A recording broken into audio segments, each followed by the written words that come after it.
Hey, what up, y'all? It's your boy Kendo back here representing True Juggalo family. I'm honored today. We're out here in the cold Detroit East Side at Harpo's with the one and only Kevin Gill. What's up, brother? What up to the True Juggalo family, the illest family on the interwebs, period. And I'm doing great. It's an honor to be here with the Juggalo family. All right, word up, brother. We're going to make this one quick. Real quick, I wanted to know, how did you get into the video game world? Video games, video games, wrestling, and music were things that always I connected with as a really young kid and stuff I was drawn to. It was an escape. It was so many things. And I was just so interested in video games. I read in the earliest days of magazines. I read magazines. I used to call the 800 support numbers just to talk to the people there that were also really knowledgeable about shit. And it was just really luck. I was grinding away running an independent record label in New York City called Striving for Togetherness Records.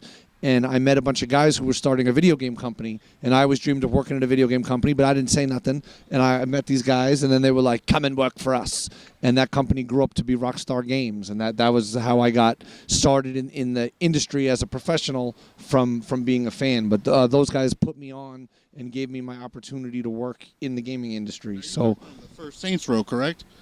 I worked on, I'm a character in Saints Row 4. I have my own radio station, 107.7 The Mix, and you could hear your boy KG introduce songs by Aerosmith and Biz Markie, like craziness.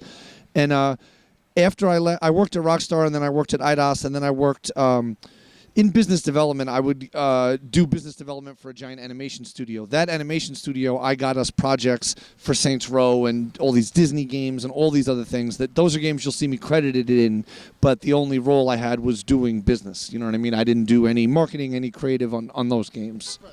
You know what I'm saying? Just the Rockstar and IDOS stuff. Right on. Now, something I'm curious about, because it's one of my all-time dreams, is to go over to Japan. I mean, that had to be crazy over there for you. Anything that you can tell the fam that was interesting to happen to you over there? To me, everything about Japan is interesting, man. Japan is one of the, I'd say up there with Amsterdam, is like my favorite places in the world.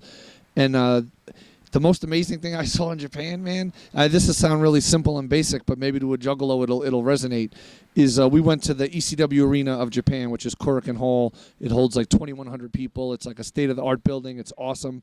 And we went with a local friend of ours in Japan.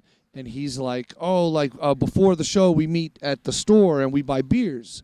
And I'm like, okay, like buy beers and what, drink them? No, like buy beers and bring them to the show. And I'm like, wow, you can do that? He's like, yeah. I go, don't they sell beer at Korakuen Hall? He's like, oh, they sell beer, but beer's expensive there. So everyone's allowed to just bring in all the beer they want. And I'm like, they are? So you can bring in all the beer and all the food you want to a show, which is unheard of in America. And then the next day I went to Wrestle Kingdom, which is their WrestleMania at the Tokyo Dome, whatever, tens and tens of thousands of people. Same rules apply, and it's the motherfucking honor system. I was loaded down with beers. You're supposed to have two, and if you have two, you self-identify, and then you go over to a table where beautiful Japanese women will then completely open your beers, wipe the foam off, pour them into cups for you, put lids on them, put them in those cup holders. Enjoy. And that's the free shit you're bringing. That's, again, just... Mind blown. So, I'm a huge fan of the Kevin Gill Show, man. The web series, awesome. Just got done listening to the two-part Jump Steady. Who can we expect coming up soon, man? I know you got somebody awesome for me. Yeah, the Kevin Gill Show, every week a new episode comes out on KevinGillShow.com, iTunes, SoundCloud, Stitcher. Sometimes I got weeks and weeks and weeks and weeks of episodes, what we call in the business banked. And other times I'm literally flying by the seat of my fucking pants and there's nothing. So I came to Juggalo Day with a blank tape recorder and a lot of dreams, and I am leaving Juggalo Day with a blank tape recorder and a lot of dreams. So all I can comment on right now as far as upcoming episodes, Sick Nick Mondo, who's one of the stars of the Backyard Wrestling video game, a CZW Hall of Famer, just like our friend Drake Younger. I interviewed him in Japan. So that's going to be dope. He's got a lot going on, an interesting guy. And then who knows who's next? There's always rumors and innuendo that Shaggy Two Dope will be granting an interview, that Anybody Killer will be granting an interview, that Dope Doubler will grant an interview. But I figured might as well get the most impossible ones done first. Jump Steady. The rarest of the rare, the dive into in the forest. You know what I mean? We're waiting on that one.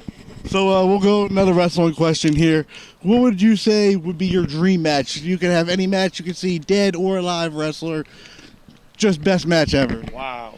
It's really hard. I always say the disclaimer, it's really hard for me to best something ever, because I've been very fortunate to see so many great things and over so many eras. A dream match for me would be one just because it's never been done. Both in their prime, I would love to see Bruiser Brody versus Cactus Jack. That would be a fucking dream match for the ages. And of course, there's millions and millions of dream matches, but that's like a very unique microfiber of dreams. Of course, there's many other, you know what I'm saying? There's so many fucking great talents, but that just, I'm such a Foley fan, and the legacy and the mystery of Brody, while I think unappreciated, it's not appreciated as much as it should be, but I like waving that Bruiser Brody flag, you know what I mean? All right, well, again, I hate to do it to you. You just said you hate to qualify a best match ever, but if you had to pick, and I know you've been all over and seen so many, but I'm going to have to ask you that one tough question. What is the best match that you have ever seen? Man, that's really fucking tough, man. Can we put any qualifier on it? Could it be the best WWE match, the best ECW, or just anything? If it's just anything, it becomes like going to Cheesecake Factory. It's like, how the fuck do you order something? For most people who's not into wrestling as much, we'll just go with just WWE, so everybody knows. Okay. Basically, I'll get for WWE. I can keep it real vague. Like, in other words, anything that CM Punk was in, anything that Daniel Bryan was in, the Brock Lesnar stuff with John Cena is fucking amazing. CM Punk versus The Undertaker was amazing, even though the wrong guy won.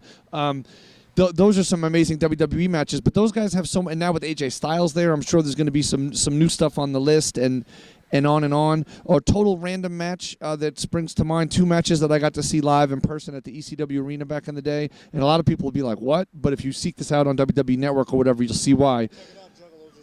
I think it's Pitbull #2 versus the franchise Shane Douglas versus Chris Jericho, and I think I'm leaving somebody out. It's a multiple-person match, and holy shit, do those guys go hard and tear a fucking down. Another great one from the ECW Arena that was very, the emotion in the building was so amazing was it was Terry Funk versus, how did they do it? It was the setup for the Barely Legal pay-per-view, and it ended up with, it involved Dreamer, and it was It's Terry Funk all bloody, crawling to the ropes. It was to get the shot at Raven. You had to beat somebody. Anyway, there you go, brother. But I digress. Alrighty. One question. I know you're the voice, perfect commentator. But have you ever thought about possibly managing a wrestler? And if so, who would you like to manage? Wow, that's an outstanding question. I never really thought about managing a wrestler before. I would certainly like to. You know what I mean? If I could manage anybody, I mean, who's someone that I can maybe add something to their formula, or someone that I'm just a big fan of?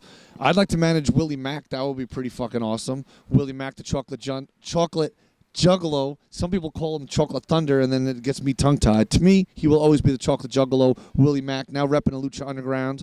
But I'd say I'd like to manage him, or not that they need it, but managing the Young Bucks I think would be pretty cool because they're fucking over. So maybe I could manage Doc Gallows and Machine Gun Carl Anderson in WWE. Who knows? Who fucking knows? Purely speculation. But their people could call my people, and I'll do it for maybe only double my regular rate. Hey, that's a good deal. Out of respect to the business. Good brother style. All right, brother. Well, I really appreciate your time. We're out here in the cold. So to wrap it up, man, is there any way you want to let the Juggalos know where to check your stuff out? Sure, man. Basically, shout out to the Juggalo world, man. I appreciate you guys letting me into your world. You know what I mean? It's an honor to be a part of it. The energy that's felt at events like this Juggalo Day weekend, is truly off the charts. And every other Thursday, you can catch me, Jump Steady, and the Rude Boy on psychopathicradio.com with the aptly titled Juggalo Show. We get into all different kinds of topics and shit, as you can attest to. Very unique and diverse. And then speaking of unique and diverse, every week, KevinGillShow.com brings you an amazing 60-minute plus sit-down interview recorded in person with icons of music, icons of wrestling, icons of the underground, from fucking Violent J to Andrew WK to Jump Steady to Mick Foley to top stars of NXT, top stars of Lucha Underground, sick of it all, the Cro-Mags, Agnostic Front. Only Vice Magazine covers New York hardcore and fucking the Juggalo world. Vice Magazine and KevinGillShow.com, and that's for real. And that speaks to the diversity and the greatness of all those topics we're covering. So tune in. A lot of people think you have to have an iPhone or some shit. You basically don't need anything. If you're hearing this somehow right now, right, click. Do you know how to click, motherfucker? Then KevinGillShow.com. Click play, motherfucker. Click play. Hell yeah. All right, thank you, brother. Appreciate it, man. Like always, it's a pleasure. Whoop, whoop.